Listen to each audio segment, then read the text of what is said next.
A quiet drive turned into a moment I never saw coming. My brother rode with me like he had 100 times before, but this time, somewhere between the highway signs and the fading light, he said something that shifted how I understood our past, our family, and myself. What happened next stayed with me long after the engine cooled. Before we begin, I'd love to know where you're watching from. What city or state are you listening from today?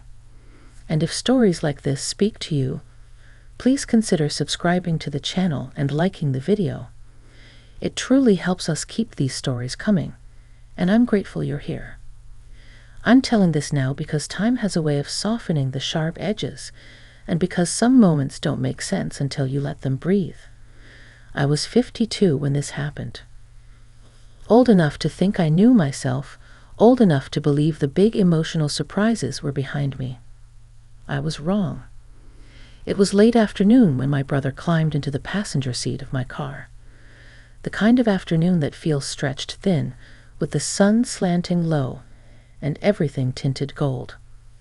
We were heading out of town, just a simple drive to check on a piece of property our parents had owned years ago. Nothing dramatic. Nothing planned beyond a few hours on the road and maybe coffee if we felt like it. My brother sat the way he always did, one arm resting near the window, eyes forward, quiet but present. We've always been close in a practical way. Same house growing up, same routines, same unspoken rules. We learned early not to make a fuss, not to dig too deep. Our family believed in getting on with things. As I pulled onto the highway, the familiar hum of tires on asphalt settled in. The radio played softly, some old song I half recognized. I remember thinking how strange it was that silence with him never felt awkward. It felt earned, like a shared language built over decades. The landscape rolled by slowly. Open fields, a few scattered trees, barns leaning slightly with age. It reminded me of childhood drives, when our parents sat in the front and we were in the back, counting fence posts and arguing about nothing important. I hadn't thought about those days in years, not really. About 20 minutes in, I noticed my brother shifting in his seat. Not restless exactly, just unsettled. He cleared his throat once, then again. I kept my eyes on the road, but something in me tightened. You know when you sense a change in the air before anything actually happens? It was like that. "How long's it been since you drove this way?" he asked. "Years," I said. "Maybe since Dad passed." He nodded, staring out the window. Yeah, that's what I thought. Another stretch of silence followed, thicker this time. The road curved gently, and the sun dipped behind a line of trees, throwing long shadows across the windshield. I'd adjusted my grip on the steering wheel without realizing it. He took a breath, slow and deliberate. "There's something I've been meaning to say," he began, then stopped. I waited. I didn't push. That's another thing we learned young, how to wait. "When we were kids," he continued, "I don't think I ever told you how much you mattered to me." I glanced at him then, surprised.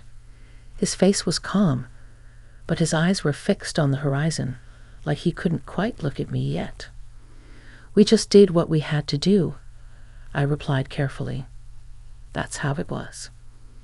"I know," he said, "but I carried a lot more than I ever let on. And you were a big part of how I got through it." The words landed heavier than I expected.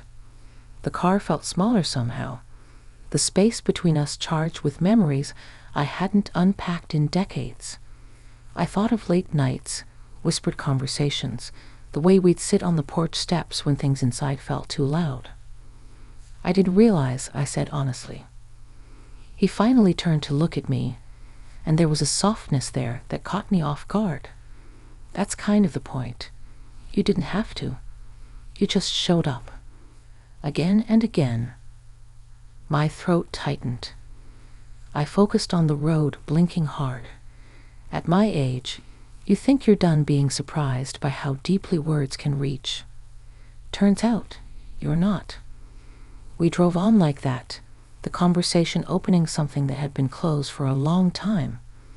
He spoke about feeling responsible too early, about choices made in silence. I listened, really listened, realizing how much of my own story was tangled up in his. As the sun dipped lower and the sky shifted toward evening, I felt something shift inside me too. Not discomfort, not regret. Something steadier, like understanding arriving late, but right on time.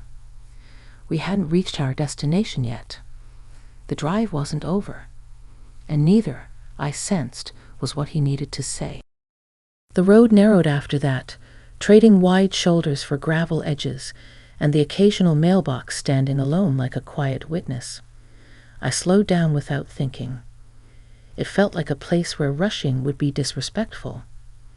We passed the old turnoff to the school we both attended, now closed, its sign faded and half swallowed by weeds. Seeing it tugged at something in me. I remembered mornings when we walked together, him a step ahead, me trying to match his pace. Back then, I thought he was just quiet by nature. Now I wondered how much he'd been carrying. I used to think, he said, breaking the rhythm of the road, that if I said any of it out loud, it would make things worse. What things? I asked. All of it, he replied. Mom and Dad, the way the house felt, the expectations. I didn't want to add to the weight. I nodded.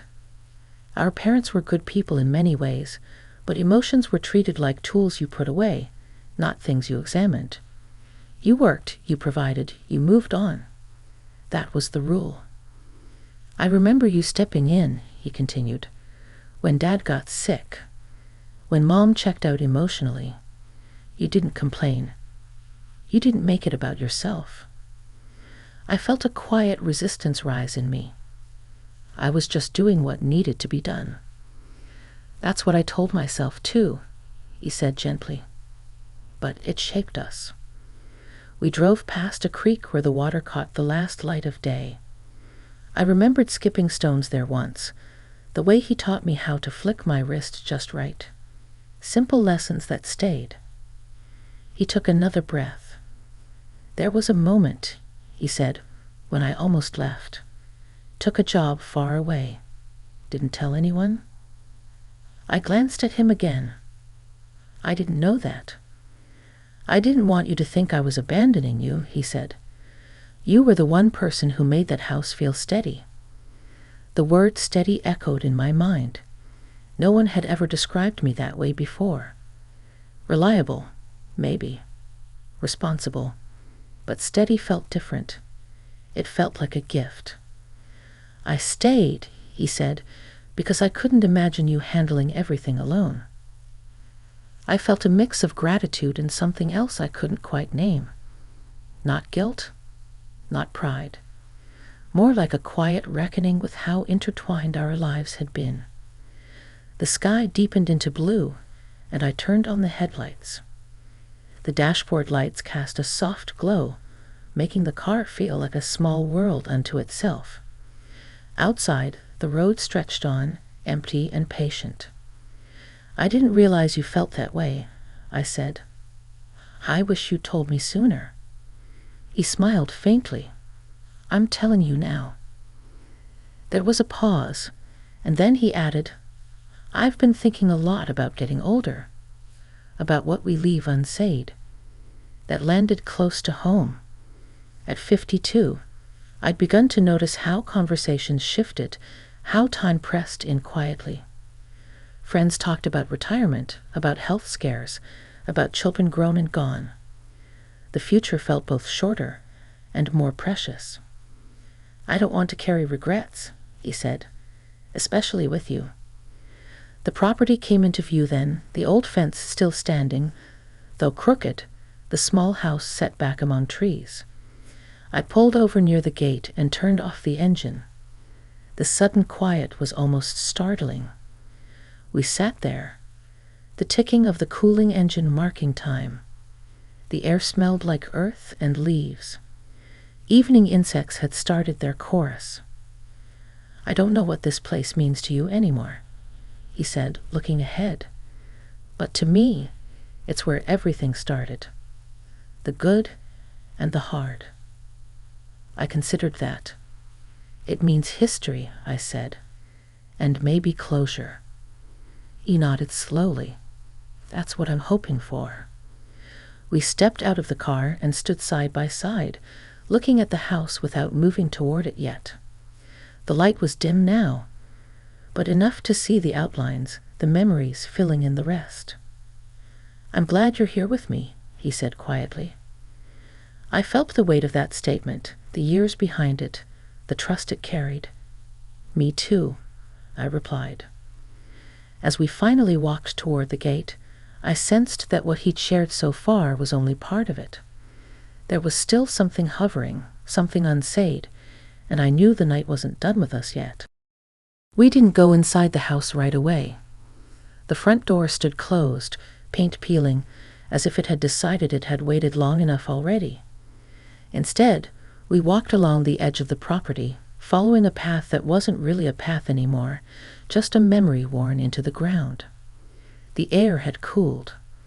I wrapped my arms loosely around myself, more out of habit than cold. My brother noticed and slowed his pace, so we stayed in step. "I used to come out here at night," he said, gesturing toward the tree line, "when things got loud inside." "I didn't know," I said again, and this time the words carried more weight. "You were busy holding everything together," he replied. "I didn't want to pull you away from that." We stopped near the old oak tree, the one we used to climb when we were young. Its branches were thinner now, but it was still standing, still rooted. I ran my hand along the rough bark and felt a strange comfort in its familiarity. "This is where I made the decision to stay," he said quietly. "The night before that job interview." I turned to face him fully. "You never told me." He shook his head.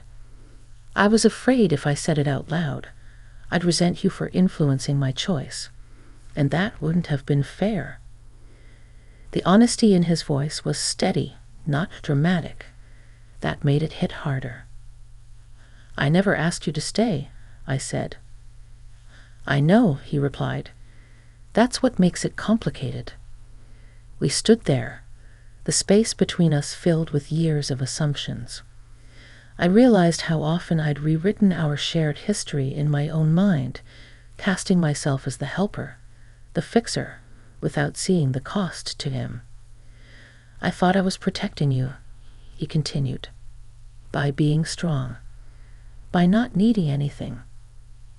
I let out a slow breath, and I thought I was alone in that. That earned a small, knowing smile from him. The sky was fully dark now, stars faint but present. Somewhere in the distance, a dog barked. The world felt wide and quiet, like it was giving us room. "There's something else," he said after a moment. I felt my shoulders tense, not with fear, but with readiness. "Okay." "I need you to know," he said, choosing his words carefully, "that my gratitude isn't just about the past. It's about who you are. The way you listen. The way you show up without asking for credit." I looked down at the ground, suddenly aware of how rare it was to be seen that clearly. I didn't think anyone noticed. "I did," he said. "Always." The emotion rose slowly, not like a wave, but like a tide. I thought of all the times I dismissed my own importance, told myself it didn't matter. Hearing it reflected back from him felt grounding, like finding solid footing after years of walking on uneven ground. We eventually made our way back toward the house. This time, we stepped inside. Dust motes floated in the beam of my phone's flashlight. The rooms were smaller than I remembered, but the echoes were the same. We stood in the living room, where the furniture used to be, where arguments and laughter had once shared the same walls. "I don't want to leave things unfinished," he said. "Not with this place. Not with us." I nodded. "Then let's not. We didn't solve everything that night. We didn't need to. What mattered was the shift, the mutual understanding settling between us like a quiet agreement. When we left the house and returned to the car, I felt lighter than I had in years. The drive back would be different. So would everything after. And as I started the engine, I realized this wasn't just about revisiting the past. It was about choosing how we carried it forward.